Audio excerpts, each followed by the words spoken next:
রাতের বেলায় পথ চলার সময় কিছু কিছু বিষয় আপনাদের জন্য সতর্ক করি। ১ নাম্বার হচ্ছে, বেলায় পথ চলার সময় যদি আপনি অবাক করা কোনো বিষয় দেখেন, সেই ক্ষেত্রে আপনার কিছু কৌশল অবলম্বন করতে হবে। যেমন ধরেন, রাতের বেলা আপনি পথ চলছেন, হঠাৎ করে পিছন থেকে কোনো আপনি অবাক করার মতো শব্দ শুনতে পেলেন। যে শব্দটা আপনার সন্দেহজনক মনে হলো, সেই শব্দ শুনে আপনি ঘাড় ঘুরে তাকাবেন না, না সম্পূর্ণ বডি পিছনের দিকে তাকাবেন, না হয় তাকাবেনই না। অনেক সময় দেখা যায় অনেক মানুষ পিছনের দিকে শুধু ঘাড়টা ঘোরায়। ঘাড় ঘোরানোর জন্য অনেক মানুষ মৃত্যুবরণ করে, কেননা ওই সময় স্ট্রোক করে, কারণ সে তখন আতঙ্কের মধ্যে থাকে। তাই সতর্ক করছি, সেই ক্ষেত্রে যদি ভয় কিছু দেখেন, আপনি সম্পূর্ণ শরীর ঘুরিয়ে সেইটা দেখবেন, না সেখান থেকে সেটা না দেখে চলে আসবেন।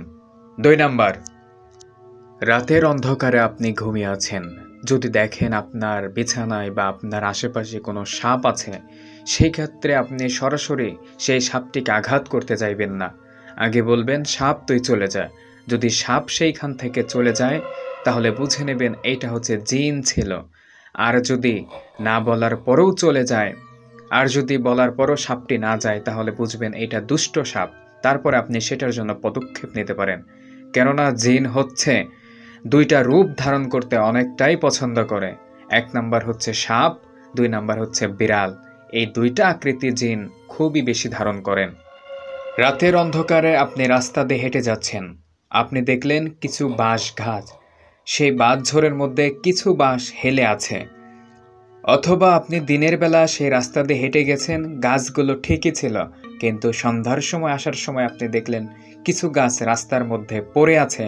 সেই ক্ষেত্রে আপনি সেই ঝুঁকে থাকা গাছের নিচ দিয়ে আপনি যাবেন না।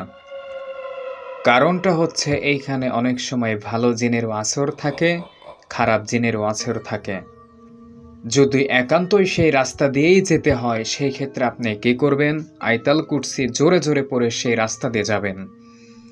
যদি সেইখানে বদজিন থাকে, তাহলে সাথে সাথে সে দূর হয়ে যাবে। রাতের বেলা আয়নাতে বেশি মুখ দেখবেন না, কারণ এইখানে একটা ঘটনা ঘটে। রাতের বেলা আয়নাতে যারা বেশি মুখ দেখে, এই সময়ে জিনেরা মানুষকে ক্রুমন্তন বেশি দেয়, বিশেষ করে খারাপ জিনগুলো। এই জন্য রাতের বেলা যতটুকু পারেন কম আয়না দেখবেন, আর আয়নার উপর একটা পর্দা ঝুলিয়ে রাখবেন। আপনি মিষ্টি খাচ্ছেন, দেখতে পাচ্ছেন বিড়াল চারপাশে আপনার ঘোরাফেরা করতেছে, মানে আপনি বুঝতে পারতেছেন ওই বিড়ালটি মিষ্টি খাবে। যদি বিড়ালটি মিষ্টি চায়, তাহলে ওকে মিষ্টিটা দিয়ে দেন, কারণ জিনেরা মিষ্টি পছন্দ করে। গর্ভবতী মহিলা যারা আছেন, তারা রাতের অন্ধকারে বেশি বের হবেন না, খুব দুপুর বেলাও ঘর থেকে বের হবেন না, কারণ এই সময়রা জিনেরা বেশি মানুষের প্রতি ক্ষোভ নিয়ে থাকে। ভিডিওটি সবাইকে শেয়ার করে দেবেন এবং সবাইকে সতর্ক হওয়ার জন্য বলবেন।